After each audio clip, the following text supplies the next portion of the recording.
श्री गणेशाय नमः। जय सिया राम भक्तजनों, स्वागत है आप सभी का श्री रामचरितमानस के 17वें दिन की कथा में। छठा सोपान लंका कांड। कामदेव के शत्रु शिव जी के सेव्या भव जन्म मृत्यु के व्यय को हरने वाले काल रूपी मत वाले हाथी के लिए सिंह के समान जोगियों के स्वामी, ज्ञान के द्वारा जानने योग्य, गुणों की निधि, अजय, निर्गुण, निर्विकार, माया से परे, देवताओं के स्वामी, दुष्टों के बद तत्पर, ब्राह्मण वृंद के एकमात्र देवता, जल वाले मेघ के समान सुंदर श्याम, कमल के नेत्र वाले पृथ्वीपति के रूप में परम देव श्री राम जी को मैं वंदना करता हूँ। शंख और चंद्रमा सी कांति के अंतत सुंदर शरीर वाले, व्याघ्र चरम के वस्त्र वाले, काल के समान भयानक सर्पों का भूषण धारण करने वाले, गंगा और चंद्रमा के प्रेमी काशीपति, कलयुग के पाप समूह का नाश करने वाले, कल्याण के कल्प वृक्ष, गुणों के निदान और कामदेव की बसन करने वाले पार्वती पति वंदनीय श्री शंकर जी को मैं नमस्कार करता हूँ। जो सत्पुरुषों को अंततः दुर्लभ केवल्य मुक्ति तक दे डालते हैं और जो दुष्टों को दंड देने वाले हैं, वह कल्याणकारी श्री शंभु मेरे कल्याण का विस्तार करें। लव निवेश परमाणु, वर्ष युग और कल्प जिनके प्रचंड बाण है और काल जिनका धनुष है, हे मानतून श्री राम जी को क्यों नहीं बजता। समुद्र के वचन सुनकर प्रभु श्री राम जी ने मंत्रियों को बुलाकर ऐसा कहा, अब विलंब किस लिए हो रहा है, सेतु पुल तैयार करो जिसमें सेना उतरे। जांबावन ने हाथ जोड़कर कहा, हे सूर्य कुल के ध्वजा स्वरूप कीर्ति को बढ़ाने वाले श्री राम जी सुनिए। हे नाथ, सबसे बड़ा सेतु तो आपका नाम ही है, जिस पर चढ़कर, जिसका आश्रय लेकर मनुष्य संसार रूपी समुद्र से पार हो जाता है। फिर यह छोटा सा समुद्र पार करने में कितनी देर लगेगी।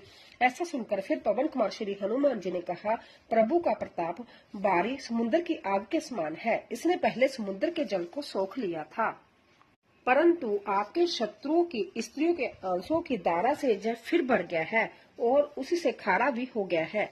हनुमान जी की यह अलंकार पूर्ण युक्ति सुनकर बानर श्री रघुनाथ जी की ओर देखकर हर्षित हो गए।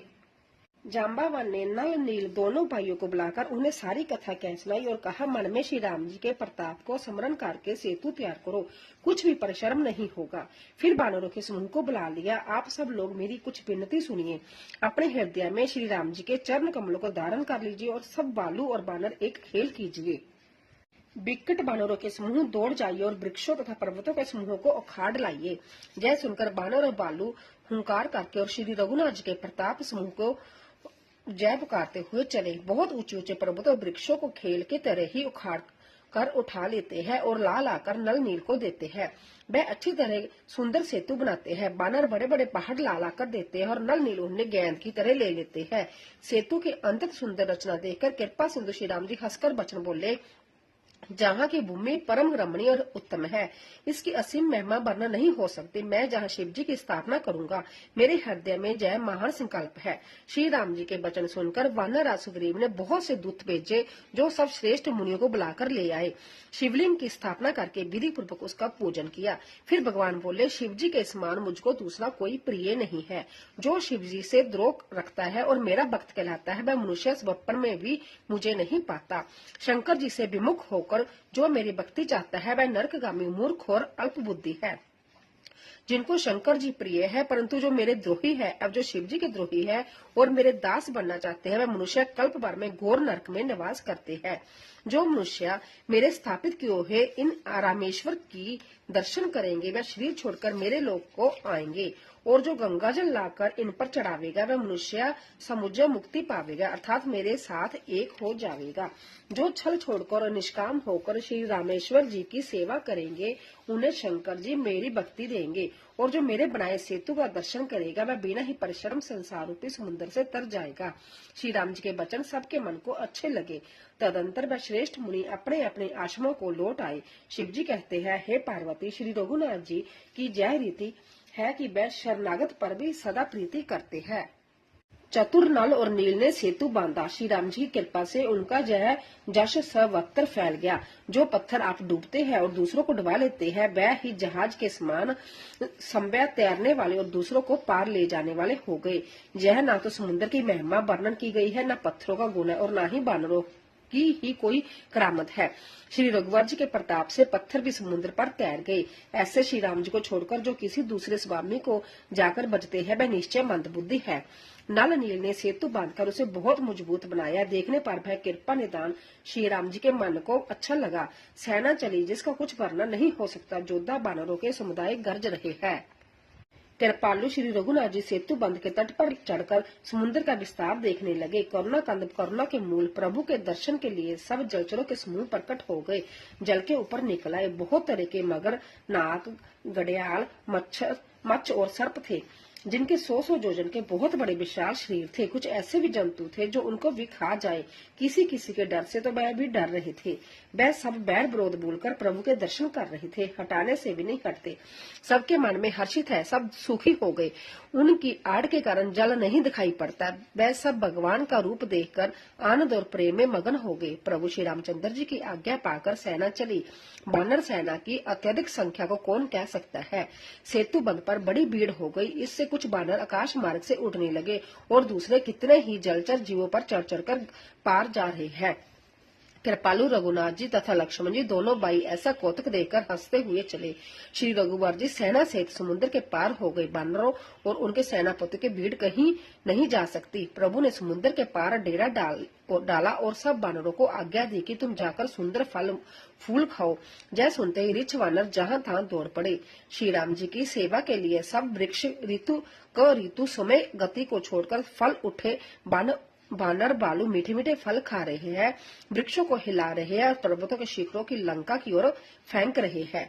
घूमते फिरते जहां कहीं किसी को राक्षस को पा जाते हैं तो सब उसे घेर कर खूब नाच नचाते हैं और दांतों से उसके नाक कान काटकर प्रभु का सुयश कहकर अथवा कहलाकर संभ्या उसे जाने देते हैं। जिन राक्षसों के नाक और कान काट डाले गए उन्हें रावण से सब समाचार कहा। समुद्र पर सेतु का बांधा जाना कानों से सुनते ही रावण घबरा कर 10 मुखों से बोल उठा। वन निधि, नीर निधि, जल निधि, सिंधु, वारिश, त्यो निधि, कंपति, उदती, प्योदी नदीश को क्या सच में ही बांध लिया। फिर अपनी व्याकुलता को समझकर हंसता हुआ व्यय को बुलाकर रावण महल को गया।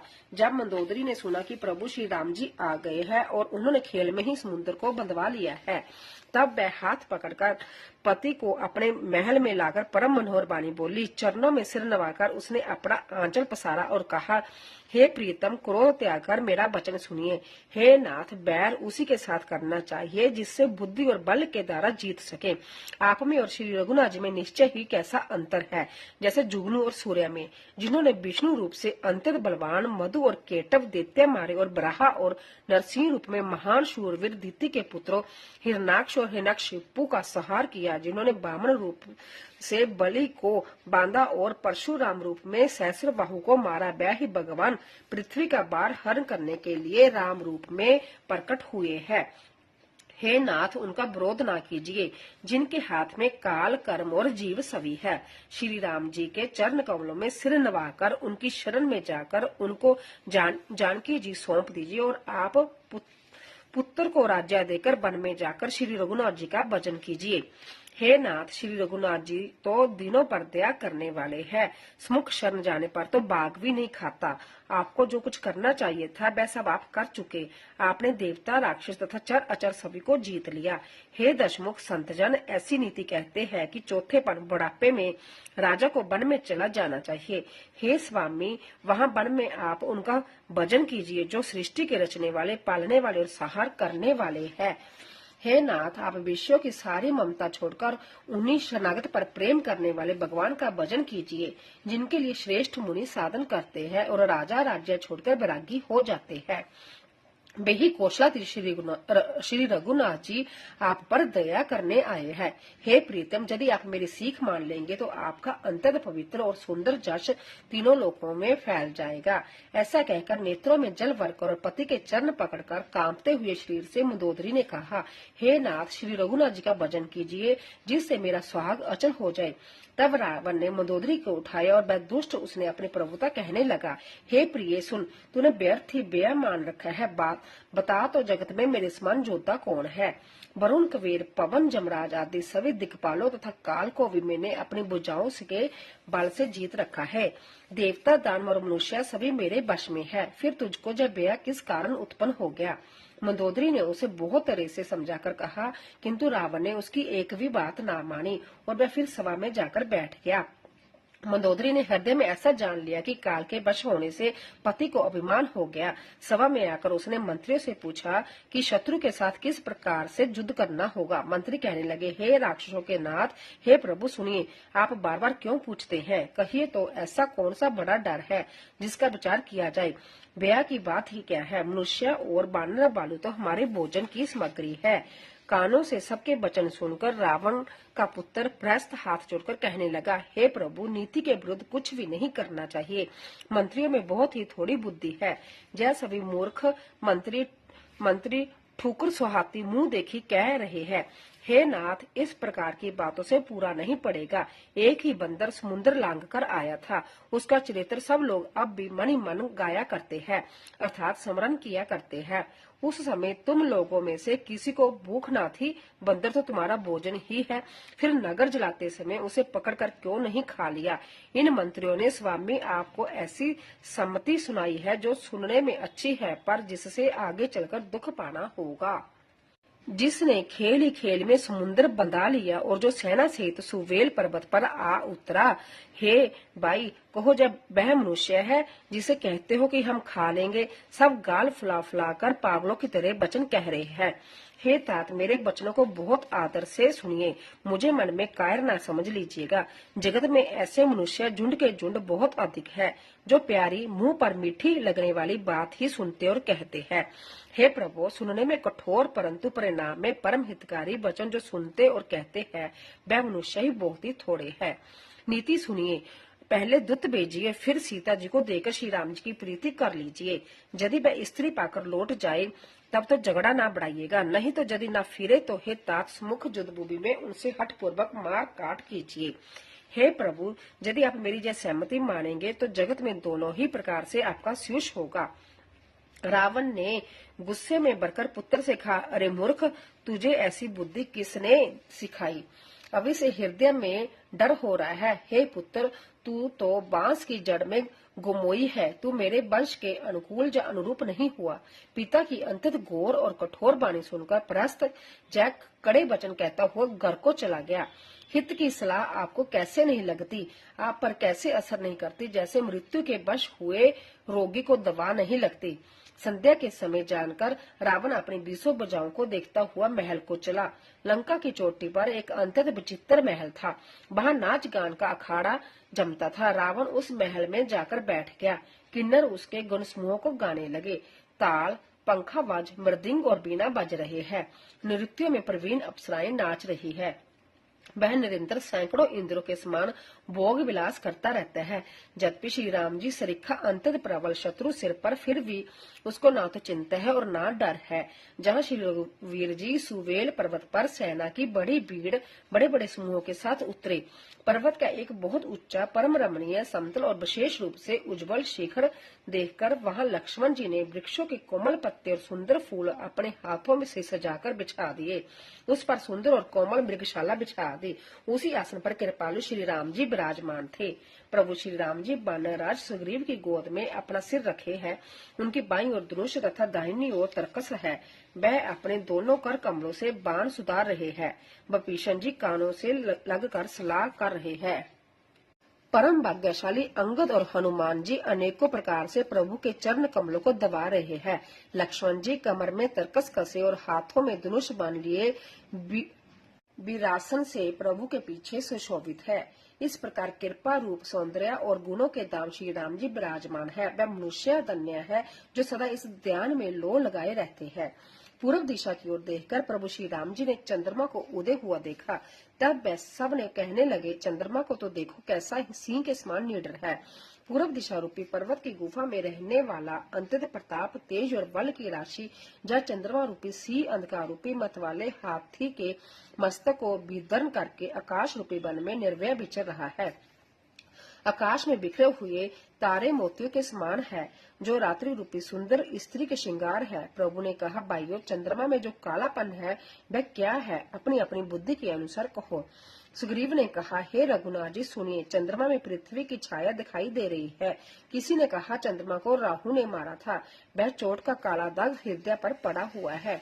कोई कहता है जब ब्रह्मा ने कामदेव की स्त्री रति का मुख बनाया तब उसने चंद्रमा का सार भाग निकाल लिया, जिससे रति का मुख तो परम सुंदर बन गया, परंतु चंद्रमा के हृदय में छेद हो गया।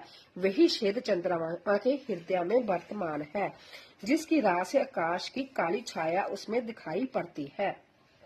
प्रभु श्री राम जी ने कहा, विष चंद्रमा का बहुत प्यारा भाई है, इसी से उसने विष को अपने हृदय में स्थान दे रखा है। विष युक्त अपने किरण समूह को फैलाकर वह वियोगी नर नारियों को जलाता रहता है। हनुमान जी ने कहा, हे प्रभु सुनिए, चंद्रमा आपका प्रिय दास है।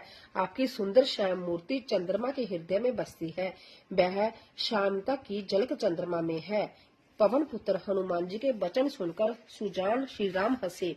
फिर दक्षिण की ओर देखकर कृपा निधान प्रभु बोले, हे विभीषण, दक्षिण दिशा की ओर देखो, बादल कैसा घुमड़ रहा है और बिजली चमक रही है। भयानक बादल मीठे मीठे हल्के हल्के स्वर से गर्ज कर रहा है, कहीं कठोर ओलों से वर्षा न हो। विभीषण बोले, हे कृपालु सुनिए, यह ना तो बिजली है न बादलों की घटा। लंका की चोटी पर एक महल है।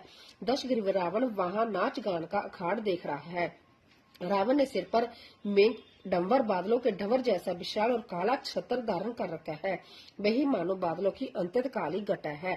मंदोदरी के कानों में जो कर्णफुल हिल रही है, हे प्रभु, वह मानो बिजली चमक रही है। हे देवताओं के सम्राट सुनिए, अनुपम ताल और मृदंग बज रहे हैं, वही मधुर ध्वनि है। रावण का अभिमान समझकर प्रभु मुस्कुराए।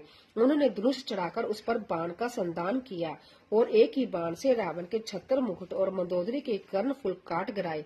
सबके देखते देखते वह जमीन पर आ पड़े, पर इसका भेद किसी ने नहीं जाना। ऐसा चमत्कार करके श्री राम जी का बाण वापस आकर फिर तरकस में जा घुसा। यह महान रस रंग में भंग देकर रावण की सारी सभा व्यापित हो गई। ना भूकंप हुआ, ना बहुत ही जोर की हवा चली, ना कोई अस्त्र शास्त्र ही नेत्रों से देखे। फिर ये छत्र मुकुट और कर्णफुल कैसे कटकर गिर पड़े। सभी अपने अपने हृदय में सोच रहे हैं कि यह बड़ा भयंकर अपशुगन हुआ है। सभा को व्यापित देखकर रावण ने हंसकर जुक्ति रचकर जय वचन कहे, सिरों का गिरना भी जिसके लिए निरंतर शुभ होता रहा है, उसके लिए मुकुट का गिरना अपशुगन कैसा। अपने अपने घर जाकर सो रहो, डरने की कोई बात नहीं है। तब सब लोग सिर नवाकर घर गए। जब से कर्णफुल पृथ्वी पर गिरा, तब से मंदोदरी के हृदय में सोच बस गई। नेत्रों में जल भरकर दोनों हाथ जोड़कर वह रावण से कहने लगी, हे प्राणनाथ, मेरी विनती सुनिए। हे प्रीतम, श्री राम से विरोध छोड़ दीजिए। उन्होंने मनुष्य जानकर मन में हठ ना पकड़े रहिए। मैं इन वचनों पर विश्वास कीजिए कि वह रघुकुल के शिरोमणि श्री रामचंद्र जी विश्व रूप है। यह सारा विश्व उन्हीं का रूप है। वेद जिनके अंग अंग में लोगों की कल्पना करते हैं। पताल जिन विश्व रूप भगवान चरण है, ब्रह्मलोक सिर है, अन्य बीच के सब लोकों का विश्राम स्थिति जिनके अन्य भिन्न भिन्न अंगों पर है। भयंकर काल जिनका मृगट संचालन बहुओं का चलना है। सूर्य नेत्र है, बादलों का समूह बाल है। अश्विनी कुमार जिनकी नासिका है, रात और दिन जिनके अपार निमेष पलक मारना और खोलना है। दसों दिशाएं कान है, वेद ऐसा कहते हैं, बाजू श्वास है और वेद जिनकी अपनी वाणी है। लोभ जिनका होंठ है, जमराज भयानक दांत है, माया हंसी है, दिग्पाल भुजाएं है, अग्नि मुख है, वरुण जीव है, उत्पत्ति पालन प्रलय जिनकी क्रिया है। 18 प्रकार की असंख्य वनस्पतियां जिनकी रोमावली है, पर्वत अस्थियां है, नदियां नसों का जाल है, समुद्र पेट है और नरक जिनकी नीचे की इंद्रियां है। इस प्रकार प्रभु विश्वय है, अधिक कल्पना क्या हो जाए। शिव जिनका अहंकार है, ब्रह्मा बुद्धि है, चंद्रमा मन है और महान विष्णु ही चित्त है। उन्हीं चराचर रूप भगवान श्री राम जी ने मनुष्य रूप में निवास किया है। हे प्राणपति सुनिए, ऐसा विचार कर प्रभु से बैर छोड़कर श्री रघुनाथ जी के चरणों में प्रेम कीजिए, जिससे मेरा सुहाग ना जाए। पत्नी के वचन कानों से सुनकर रावण खूब हंसा। ओ मोह अज्ञान की महिमा बड़ी बलवान है। स्त्री का स्वभाव सब सत्य ही कहते हैं कि उसके हृदय में 8 अवगुण सदा रहते हैं। साहस, झूठ, चंचलता, माया, छल, डरपोकन, अविवेक, मूर्खता, अपवित्रता और निर्दयता। तूने शत्रु का विराट रूप गाया और मुझे उसका बड़ा भारी डर सुनाया। हे प्रिय, वह सब यह चराचर विश्व तो स्वभाव से ही मेरे वश में है। तेरी कृपा से मुझे अब समझ पड़ा। हे प्रिय, तेरी चतुराई मैं जान गया, तू इस प्रकार इसी बहाने मेरी प्रभुता का बखान कर रही है। हे मृगनयनी, तेरी बातें बड़ी गुड़ रहस्यवरी है, समझने पर सुख देने वाली और सुनने से ब्याह छुड़ाने वाली है। मंदोदरी ने मन में ऐसा निश्चय कर लिया कि पति को कालवश मति भ्रम हो गई है। इस प्रकार अज्ञानवश बहुत से विनोद करते हुए रावण को सवेरा हो गया। तब स्वभाव से ही निडर और घमंड में अंधा लंकापति सभा में गया। जब भी बादल अमृत सा जल बरसाते हैं तो विवेक फूलता फलता नहीं। इस प्रकार चाहे ब्रह्मा के समान भी ज्ञानी गुरु मिले तो भी मूर्ख के हृदय में ज्ञान नहीं होता। जहाँ सुवेल पर्वत पर प्रांत्य का श्री रघुनाथ जी जागे और उन्होंने सब मंत्रियों को बुलाकर सलाह पूछी कि शीघ्र बताइए कि अब क्या उपाय करना चाहिए। जाम्बावन ने श्री राम जी के चरणों में सिर नवाकर कहा, हे सर्वज्ञ, सब कुछ जानने वाले, हे सबको हृदय में बसने वाले अंतर्जामी, हे बुद्धि बल तेज धर्म और गुणों की राशि, सुनिए। मैं अपनी बुद्धि के अनुसार सलाह देता हूँ कि बाली कुमार अंगद को दूत बनाकर भेजा जाए। यह अच्छी सलाह सबके मन में जच गई। कृपा के निदान श्री राम जी ने अंगद से कहा, हे बल बुद्धि और गुणों के दाम बाली पुत्र, हे तात, तुम मेरे काम के लिए लंका जाओगे। तुमको बहुत समझाकर क्या कहूँ, मैं जानता हूँ तुम परम चतुर हो। शत्रु से वही बातचीत करना जिससे हमारा काम हो और उसका कल्याण हो। प्रभु की आज्ञा सिर चढ़ाकर और उनके चरणों की वंदना करके अंगद जी उठकर बोले, हे भगवान श्री राम जी, आप जिस पर कृपा करें वह गुणों का समुद्र हो जाता है। स्वामी के सब कार्य अपने आप सिद्ध हो जाते हैं। या तो प्रभु ने मुझको आदर दिया है जो मुझे अपने कार्य पर भेज रहे हैं। ऐसा विचार कर युवराज अंगद का हृदय हर्षित और शरीर पुलकित हो गया। चरणों की वंदना करके और भगवान की प्रभुता हृदय में धरकर अंगद सबको सिर नवाकर चले। प्रभु के प्रताप को हृदय में धारण किए हुए रणबंकुरे वीर बालीपुत्र स्वाभाविक ही निर्भय है। लंका में प्रवेश करते ही रावण के पुत्र से भेंट हो गई जो वहां खेल रहा था। बातों ही बातों में दोनों में झगड़ा बढ़ गया क्योंकि दोनों ही अतुलनीय बलवान थे और फिर दोनों की युवावस्था थी। उसने अंगद पर लात उठाई। अंगद ने वहीं पैर पकड़कर उसे घुमाकर जमीन पर दे पटका। राक्षस के समूह बारी योद्धा देखकर जहां तहां भाग चले। वह डर के मारे पुकार भी न मचा सके। एक दूसरे को असली बात नहीं बतलाते उस रावण के पुत्र का वध समझकर सब चुप मारकर रह गए। रावण पुत्र की मृत्यु जानकर राक्षसों को भैया को मारे भागते देखकर नगर भर में कोहलाल मच गया कि जिसने लंका जलाई थी वही वानर फिर आ गया। सब अंतर्व्यावित होकर विचार करने लगे कि विधाता अब न जाने क्या करेगा। वह बिना पूछे ही अंगद को रावण के दरबार की राह बता रही है। जिसे ही वह देखते हैं वही डर के मारे सूख जाता है।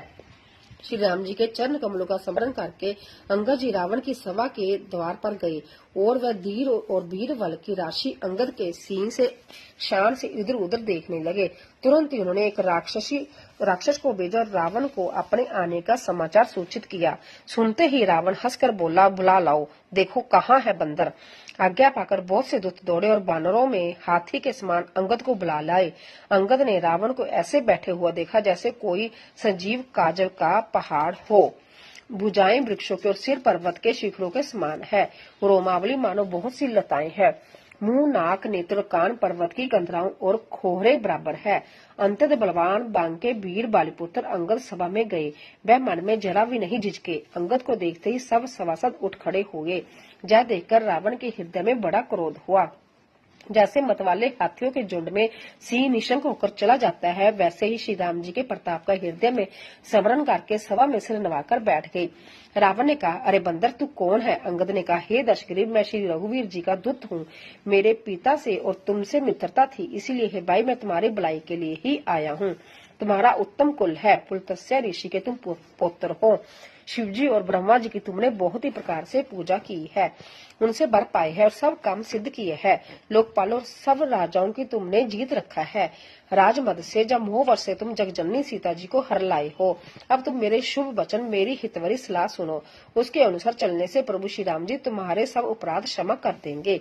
दांतों में तिनका दबाओ, गले में कुल्हाड़ी डालो और कुटुंबियों सहित अपनी स्त्रियों को साथ लेकर आदर पूर्वक जानकी जी को आगे करके इस प्रकार सब ब्याह छोड़कर चलो। और हे शरणागत के पालन करने वाले रघुवंश श्रोमणी श्री राम जी, मेरी रक्षा कीजिए, रक्षा कीजिए। इस प्रकार आतुर प्रार्थना करे। आतुर पुकार सुनते ही प्रभु तुमको निर्भय कर देंगे। रावण ने कहा, अरे बंदर बच्चे संभाल कर बोल, मूर्ख, मुझे देवताओं के शत्रु को तूने जाना नहीं। अरे भाई, अपना और अपने बाप का नाम तो बता, किस नाते से मित्रता मानता है। अंगद ने कहा, मेरा नाम अंगद है, मैं बाली का पुत्र हूँ, उनसे कभी तुम्हारी भेंट हुई थी। अंगद का वचन सुनते ही रावण कुछ सुखचा गया और बोला, हाँ मैं जान गया, मुझे याद आ गया, बाली नाम का एक बंदर था। अरे अंगद, तू ही बाली का लड़का है। अरे कुलनाशक, तू तो अपने कुलरूपी बांस के लिए अग्निरूप ही पैदा हुआ, गर्भ में ही क्यों ना नष्ट हो गया। तू व्यर्थ ही पैदा हुआ, जो अपने ही मुंह से तपस्वियों का दूत कहलाया। अब वाली की कुशल तो बता, वह आजकल कहाँ है। तब अंगद ने हंसकर कहा, 10 कुछ दिन बीतने पर संभव ही बाली के पास जाकर अपने मित्रों को हृदय से लगाकर उसी से कुछ पूछ लेना। श्री राम जी की विरोध करने वाले जैसी कुशल होती है, वह सब तुमको वह सुनावेंगे। रे मूर्ख, सुन, वेद उसी के मन में पढ़ सकता है, वेद नीति उसी पर अपना प्रभाव डाल सकती है जिसके हृदय में श्री रघुवर ना हो। सच है, मैं तो कुल का नाश करने वाला हूँ, और हे रावण, तुम कुल के रक्षक हो। अंधे बहरे भी ऐसे बात नहीं करते, तुम्हारे तो 20 नेत्र और 20 कान है। शिव, ब्रह्मा आदि देवता और मुनियों के समुदाय जिनके चरणों की सेवा चाहते हो, उनका दूत होकर मैंने कुल को डुबो दिया। अरे ऐसी बुद्धि होने पर भी तुम्हारा हृदय फट नहीं जाता। बानर अंगद की कठोर वाणी सुनकर रावण आंखें तिरछी करके बोला, अरे दुष्ट, मैं तेरे सब कठोर वचन इसीलिए सह रहा हूँ कि मैं नीति और धर्म को जानता हूँ, उन्हीं की रक्षा कर रहा हूँ। अंगद ने कहा, तुम्हारी धर्मशीलता मैंने भी सुनी है, वह यह है कि तुमने पराई स्त्री को चोरी की है और दूत की रक्षा की बात तो अपनी आंखों से देख ली है। ऐसे धर्म की व्रत को धारण पालन करने वाले तुम डूबकर मर नहीं जाते। नाक कान से रहित बहन को देखकर तुमने धर्म विचार कर ही तो क्षमा कर दिया था। तुम्हारी धर्मशीलता जग जाहिर है। मैं भी बड़ा भाग्यवान हूँ जो मैंने तुम्हारा दर्शन पाया। रावण ने कहा, अरे जड़ जंतु बानर, व्यर्थ बकबक ना कर। अरे मूर्ख, मेरी बुझाएं तो देख, जय सब लोकपालों के विशाल बलरूपी चंद्रमा को ग्रासने के लिए राहु है। फिर तूने सुना ही होगा कि काश रूपी तालाब में मेरी भुजाओं का रूपी कमलों पर बसकर शिवजी सहित कैलाश हंस के समान शोभा को प्राप्त हुआ था। अरे अंगद सुन, तेरी सेना में बता ऐसा कौन सा योद्धा है जो मुझसे भिड़ सकेगा। तेरा मालिक तो स्त्री के वियोग में बलहीन हो रहा है और उसका छोटा भाई उसके दुख से दुखी और उदास है। तुम और सुग्रीव दोनों नदी के तट के वृक्ष हो। मेरा छोटा भाई विभीषण सो भी बड़ा डरपोक है। मंत्री जांबवान बहुत बूढ़ा है, वह अब लड़ाई में क्या चढ़ उदित हो सकता है। नल नील तो शिल्प कर्म जानते हैं, वह लड़ने क्या जाने। हाँ, एक बानर जरूर महान बलवान है जो पहले आया था और जिसने लंका जलाई थी। जय वचन सुनते ही बाली पुत्र अंगद ने कहा, हे राक्षस राज, सच्ची बात कहो, क्या उस बानर ने सचमुच तुम्हारा नगर जला दिया था? रावण जैसे जगदीश योद्धा का नगर एक छोटे से बानर ने जला दिया। ऐसा वचन सुनकर उनके सत्या कौन कहेगा। हे रावण, जिसको तुमने बहुत बड़ा योद्धा कहकर सराहा है, वह तो सुग्रीव का एक छोटा सा दौड़कर चलने वाला हाहाकारा है। वह बहुत चलता है, वीर नहीं। उसको तो हमने खबर लेने के लिए भेजा था। क्या सचमुच ही उस बानर ने प्रभु की आज्ञा पाए बिना ही तुम्हारा नगर जला डाला? मालूम होता है इसी डर से वह लौटकर सुग्रीव के पास नहीं गया और कहीं छिप रहा गया। हे रावण, तुम सत्य ही कहते हो, मुझे सुनकर कुछ भी क्रोध नहीं। सचमुच हमारी सेना में कोई ऐसा नहीं जो तुमसे लड़ने में शोभा पाए। प्रीति और बैर बराबरी से ही करना चाहिए। नीति ऐसी है, सिंह यदि मेंढक को मारे तो क्या उसे कोई भला कहेगा? जब भी तुम्हें मारने में श्री राम जी की लघुता है और बड़ा दोष भी है, तब भी हे रावण सुनो, क्षत्रिय जाति का क्रोध बड़ा कठिन होता है। ब्रह्मो रिक्ति रूपी धनुष से वचन रूपी बाण मारकर अंगद ने शत्रु का हृदय जला दिया। वीर रावण उन बाणों को मानो प्रत्यय रूपी संड सियों से निकाल कर रहा है। तब रावण हंसकर बोला, बंदर में यह एक बड़ा गुण है कि जो उसे पालता है उसका वह अनेकों उपायों से भला करने की चेष्टा करता है। बंदर को धन्य है जो अपने मालिक के लिए लाज छोड़कर जहाँ तहाँ नाचता है, नाच कूद कर लोगों को रिझाकर मालिक का हित करता है। यह उसके धर्म की निपुणता है। हे अंगद, तेरी जाति स्वामी भक्ति है, फिर भला तू अपने मालिक के गुण इस प्रकार कैसे बखनाएगा? मैं गुणग्राहक, गुणों का आदर करने वाला और परम सुजान समझदार हूँ। इसी से तेरी जल कटी बक बक कान ध्यान नहीं देता। बोल सियापति रामचंद्र भगवान की जय। तो दोस्तों, आशा करती हूँ कि आपको हमारी रामचरितमानस की कथा अवश्य पसंद आई होगी। प्लीज जाने से पहले कमेंट बॉक्स में जय श्री राम अवश्य लिखें और चैनल को सब्सक्राइब कीजिए, लाइक कीजिए और ज़्यादा से ज़्यादा शेयर कीजिए। आप सभी का धन्यवाद।